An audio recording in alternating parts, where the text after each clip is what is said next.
Payday 3 just received its biggest update yet, so today I'm going to be going through every single one of those changes, and that is over 200 changes from new content to those all-important bug fixes. And because there's so much to go through today, I'm going to be splitting it into 4. So I'm going to talk about new content, the progression changes, which is in relation to the infamy points, balancing changes, and then finally all the fixes and known issues, which include general UI, audio, visual, and heist fixes. So I'm not going to waste any more time. I've got a lot to go through. So in terms of new content, we knew about this before, but Turbid Station, formerly Murky Station, as we know in the lore, Murky Station haven't had the best rep, so it's been renamed to Turbid Station, and this heist, along with its new name, has got itself a facelift when brought into Payday 3 from Payday 2, and it will be the first stealth-only heist for Payday 3.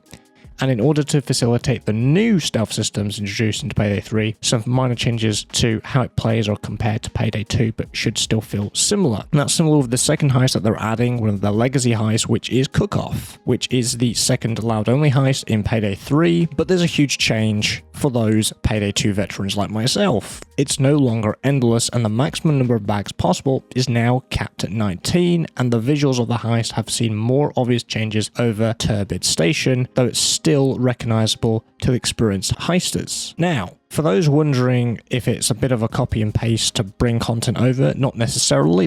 Remember, this is a brand new engine, so they've had to completely remake the entire heist completely. And that's a lot of work. So they've done all of that and made it accommodate for all the new changes in how Payday 3 works. Next of all, they've introduced first-person animations, and this is for a lot of the player actions, and as part of this you can now inspect your gloves and your weapons by using the corresponding option in the context wheel. Next of all is the transporter skill line, new skill liner, which is all about carrying, whether that's bodies, loot or equipment, and it's faster, it's more efficient, even let you carry 2 bags at once. So what are those skills? So you've got the base skill first of all, which you need to unlock the rest of the skill line, as we already know, which is called transporter. So whenever you pick up a bag or a body, gain or refresh rush. Whenever you throw a bag or body, you lose rush. And if you ace this, it's basically the same, but it applies grit. So when you pick up a bag or body, it will have grit. Whenever you throw a bag or body, you'll lose grit. The next point is Beast of Burden. As long as you have rush, carrying objects or bodies doesn't incur movement speed penalties to you. The next one is Brutal Carry. As long as you have grit, any civ or employee who sees you carrying a body will immediately become intimidated. Deep Pockets. If you have a deployable bag in your loadout, you will start the heist with 1 extra deployable of that type, but all of your deployable bags have 2 charges less, with a minimum of 1. Powerlifter, you can carry up to 2 bags, this incurs a movement penalty, and the final one in that skill line is Catapult, where you throw bags 30% further. They've also added a new mask and preset weapon. They've added Under the Wraps mask and the Combat 7 Lycan preset weapon. As for the level cap rewards, the first edition of items exclusively available to those who have hit the level cap are now available, and if you go past the level cap reward, that's now going to be classed as renown, and I'll explain about that in more detail later. But some other basic facts is when you hit a new renown level, you'll be rewarded with a consumable item that'll be dropped for each renown level, and this will be expanded on in the future, but I will go into more detail about that a little later on when I'm talking about the progression changes to the infamy, because that's part of that changes and explaining how those changes work. They've also added the lobby chat for PC players, and they're planning to kind of introduce this to console, but they're trying to work away what best way to do this, so they're still working on that for console, but it is in there for PC. And they've also added the recommend challenges. We knew about this before, but they've added recommendations that will show both on the main menu with general challenges you're close to or could complete, and also in the heist selection when hovering over each heist. Now, I've just mentioned it probably a few seconds ago, but the progression changes. Let's talk about the infamy point progression changes. Obviously, the biggest complaint, I think, between the fan base was the fact that we don't actually level up from simply completing a heist. So they've completely overhauled it. So they're adding infamy points to heist payouts, and these points are rewarded for 3 accomplishments: completing the heist successfully, completing the heist entirely without raising the alarm, aka in stealth, and completing the heist by securing all bags. They are added up all together and aren't mutually exclusive, which means that if you complete a heist without raising an alarm, you'll get points for completion and for finishing it in stealth. The amount of infamy points you get for each of these three factors depend on which heist you're playing and on which difficulty, and heists that are generally harder to stealth will have the majority of the points in the stealth payout. The heists that have the low minimal loot, like Dirty Ice, will have a low completion payout but a high all bags payout. And in reference to all bags payout, that only really cares about you extracting all the baggable loot. It doesn't care about loose cash or the quality of the loot. For example, it doesn't matter whether it's clean jewelry or not in Dirty Ice. With this, they've introduced an infinite source of infamy points to the game, and once you reach the level cap, which is infamy level 150, instead of earning additional levels, all your infamy points will go towards a new system called Renown, as I mentioned earlier. Every time you earn 2,000 infamy points, regarding whether it's challenges or heist payout, you'll get a level of renown and a random reward. And these rewards can be a stack of C-stacks, a consumable weapon stickers, and consumable mask patterns at the moment, and they plan to expand these rewards later on, but that's what we have to start with. And any cosmetics earned through Renown are exclusive to Renown and won't be earnable through any other method. And keep in mind that these rewards are consumable, so use them wisely, otherwise you'll have to wait until they drop again for you to use them. And for this update, they have added 1,188 Renown levels, and this will be visible to you in the main menu through a combination of the icon and number next to your name.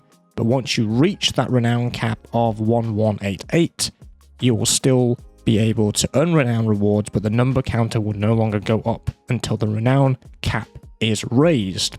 So now it's the race to see who gets to that renown cap level first. The next thing and the final thing that they addressed about this was they addressed the question, how does it affect any future infamy level cap increases? So in the future, once they've increased the level cap, they're not sure when, but I'm imagining that they will at some point, all of your infamy points will go towards your level instead of your renown. And once you reach the next infamy level cap, you'll start earning renown again instead, back from where you left off. So there's no need to worry about wasting challenges on renown in the meantime, and any infamy level cap increase will come with a set of new challenges worth as much as the new infamy levels require. Now let's talk about balance, and they actually had a bit of a description from the devs, so I'm going to quote them right here because they've said about balance. They've said, while we are happy with the armor works as a mechanic right now, we wanted to address some armor related skills that were overperforming. We also understand that players want more ways to restore armor without relying on the armor bag deployable. To help with this, a future update will introduce armor repair kits that players will be able to get from hostage trading to repair damaged armor chunks, but not restore lost ones. We don't have an estimated time for the armor repair kit, but we'll try and get it as soon as we can. So the balance changes in relation to skills. So armor up in the tank has a change where interacting with any armor bag will also repair your current armor chunk.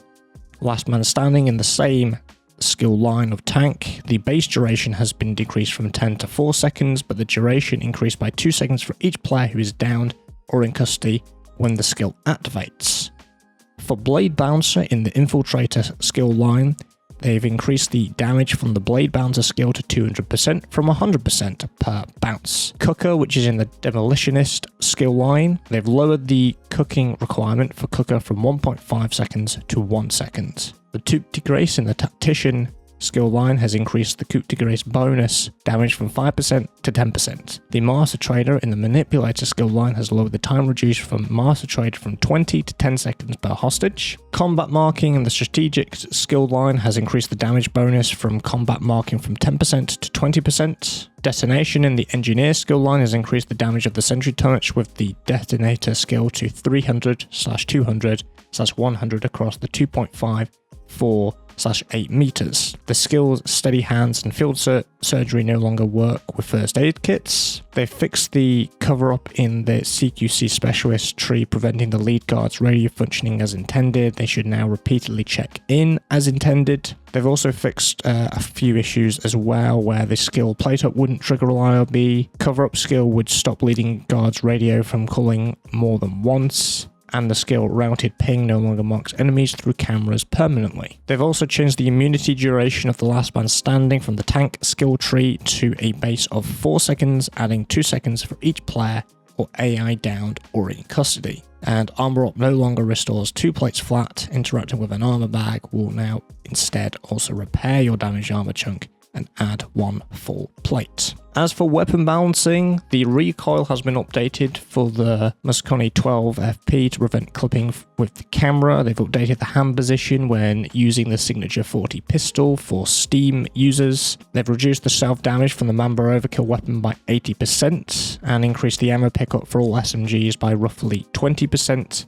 And they've also fixed a couple of issues causing reload animations to play when leaving ADS if using ammo funnel and replenish skills, and with the Northwest B9 preventing it from passing level 26. As for enemies, just a bunch of fixes really in here. They've added additional VFX to the dozer while shooting. The distance required to trigger the dodge animation has been reduced. Enemies should dodge less if not directly fired at. They've fixed some guards taken as hostage not being tradable. They've fixed an issue with the rooftop snipers not playing sounds on 99 boxes. They've fixed tied up hostages sometimes running away when unattended, and players being able to spawn camp SWATs from the top of the fence on dirty ice. They've also fixed that the cloaker only sorts a secondary when it can't get to the player in melee. The taser mine and the battery now puts the player in full tased state directly. And they've also fixed a couple of issues where it's causing guards to be alerted if throwing knives near tied up hostages, and an issue causing cloakers to be able to down players through the vault door of No Rest for the Wicked. They've improved some of the Grenadiers' animations. The non-threatening noises like throwing knives will now only track one guard instead of multiple guards, and they've done a couple of issue fixes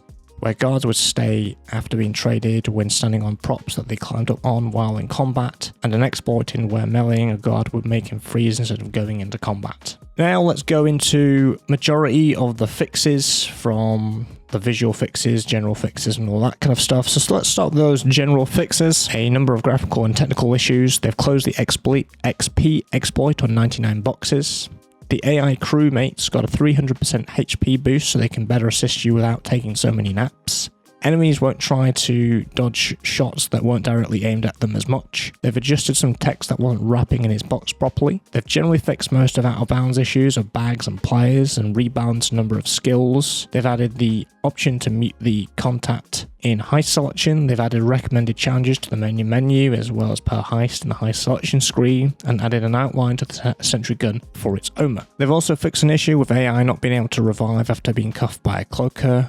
They've included optimization to improve performance on the Xbox Series S. They've added a 30-second custody timer for players who reconnect after being downed or taken into custody. They've added measures to prevent bags being thrown out of the playable area. The container door opening rate increased by 3 times. Players can no longer lockpick while holding a human shield. They fixed an issue where joining players would see CCTV cameras as off if the guard was killed before they joined. They fixed an issue causing some mask suits and gloves to appear in the wrong inventory space, causing confusion when equipping. The micro camera now triggers Shutterstock challenge when placed. Well, that's specifically for PlayStation 5. They fixed an issue where players could disable cameras by throwing a bag in front of the security room guard, and the issue with players crouching while doing the safecracking interaction is fixed, as well as an issue where cops wouldn't see players inside the dumpster on Art Gallery. The border between private and secure area in Touch the Sky has been adjusted, and a crash related to weapon customization has been fixed, as well as an issue with CCTV cameras would beep in high alert for extended times when seeing scared civilians. They've added a fix so players cannot walk on doors, and added a fix making the spectrophotometer respawn on the roof if thrown into a helicopter on under the surface. They've fixed the transition between sprinting and interacting with lockpicking puzzle, and fixed an issue causing motion sensors to start working if entering the range of another motion sensor. They've also fixed an issue skipping the negotiation phase if player goes loud towards the end, and not being able to use ammo bags dropped in the alley of No Rest for the Wicked has been fixed. They've also fixed the sprint not working if something has blocked the players from standing up during the first moments of movement, and bots no longer warn the player about presence of nearby cameras after the camera has been hacked to loop its footage. Crouch players' characters standing up after cancelling their safe cracking or lockpicking interaction has been fixed, and they fixed an issue causing players to be unable to invite players to friends only lobbies, as well as an issue causing crash for PlayStation 5 players if invited to a lobby by a PC player. They've also fixed an issue for Xbox Series S and X where an user was unable to join a party after matchmaking into a different lobby. They've also fixed an issue where one civilian could react to one dead AI, and that has been fixed. They've improved the crew AI behavior. They should run around less randomly in assault breaks, and they fixed a performance issue on Dirty Ice, specifically for Xbox Series S, and fixed an issue enabling players to have multiple hostages following them. The translation added on a PC screen in the tutorial has been added, and they fixed an exploit allowing players to spam purchase C-stacks, skipping the payment for PlayStation 5 and PC. They fixed a bug where sliding underneath an object with the hold to crouch would let the player walk too fast in crouch, and fixed a bug where the controller would keep vibrating when turning vibrations off in the menu when a vibration was active in the controller. Civilians will no longer run away while tied up if a player has had tied them up after a guard has saved them. They've also fixed a couple of issues with matchmaking between players on different platforms, and an issue where causing players to be able to rejoin to a previously left lobby. They fixed a crash that occurred when the player tried to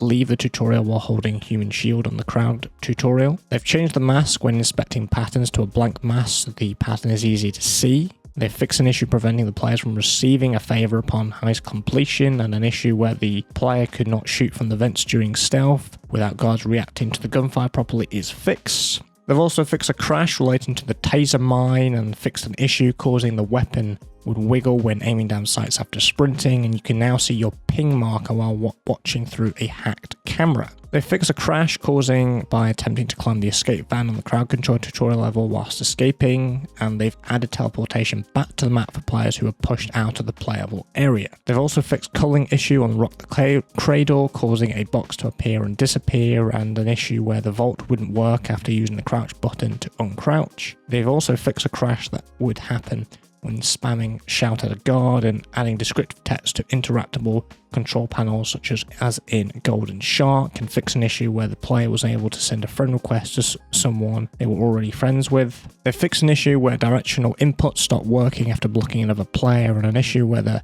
players couldn't join through Xbox after a couple of invites is fixed. And they fixed an issue in the challenges menu showing wrong progress values, and fixed an issue where the players could restart a tutorial level when the timer for restart level has gone to 0.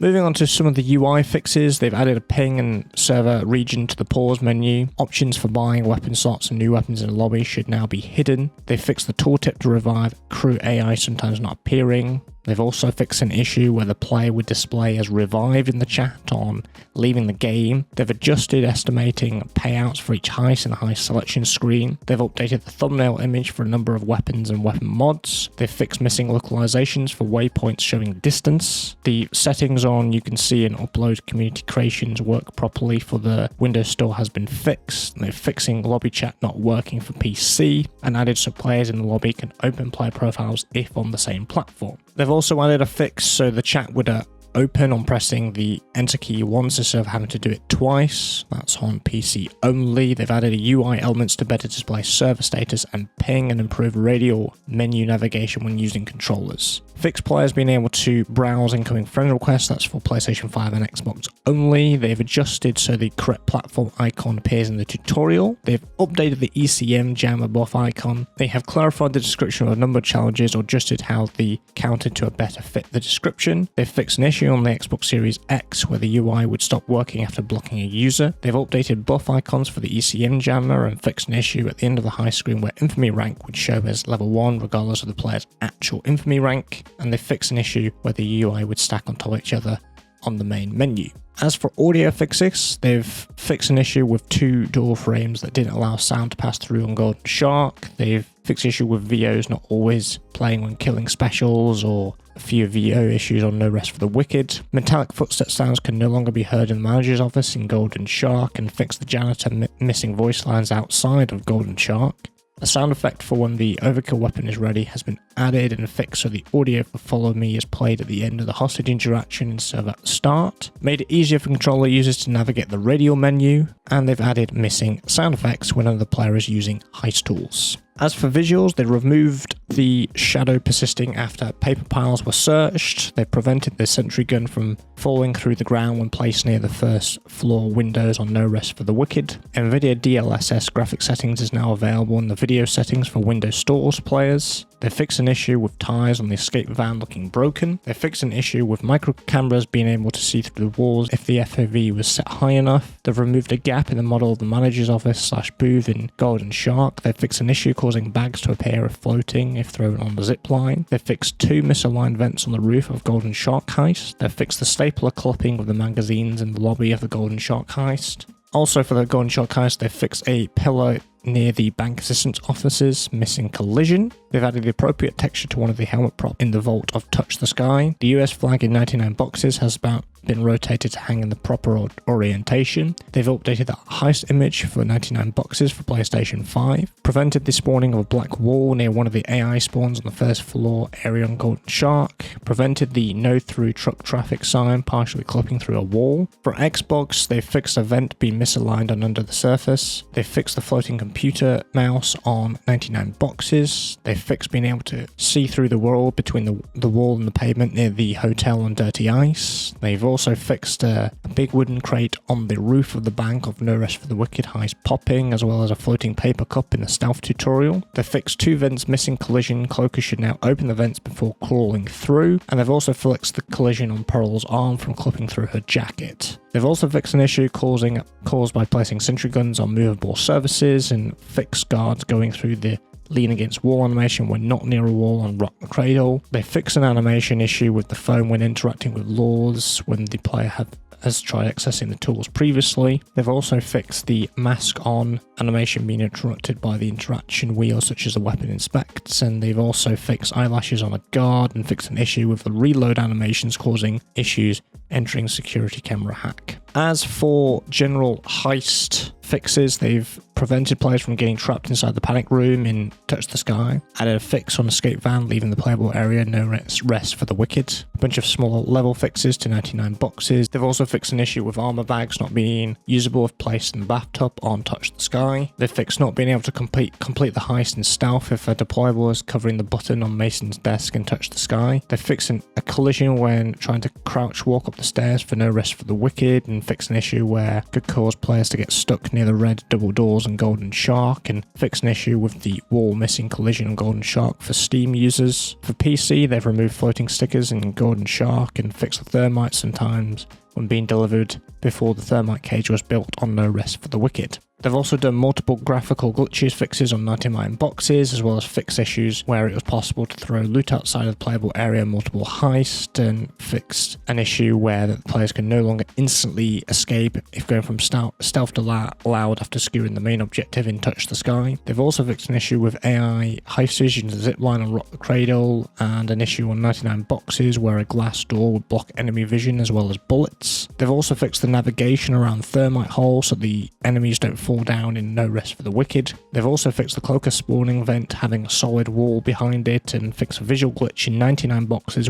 through which players would defeat the camera guard without needing to obtain the blue keycard. They've removed a placeholder object visible from behind the fence under the surface. They've fixed throwables being able to pass through the ceiling of Dirty Ice Kitchen and a curb on 99 boxes. They've also fixed an issue where the players could get stuck between the crouch and a lamp on Golden Shark. A texture issue when standing on the roof entrance on No Rest for the Wicked has been fixed. And finally, they fixed an issue where optional loot couldn't be secured after secured the mandatory loot on 99 boxes. The final thing that they mentioned was about known issues. There's only one this time, and it's completing the turbid station where no point of return time has been activated will not reward any cash rewards, but you will still earn infamy and experience. So be aware for that when you're on the new heist. And that's it. That's a lot of fixes. I probably said the word fixed, and this thing has been fixed so many times. And that's going to do it for today's video. I hope you enjoyed it. If you did like to see more like this one, make sure you're subscribed. I would like to know what your favourite bit of all these updates are. Is it a bug fix? Is it new content? I quite like the new legacy as a season Payday 2 player. It's quite nice to see those legacy fixes. But what's yours? Let me know in the comments below. And I'll see you guys in the next one. Take care.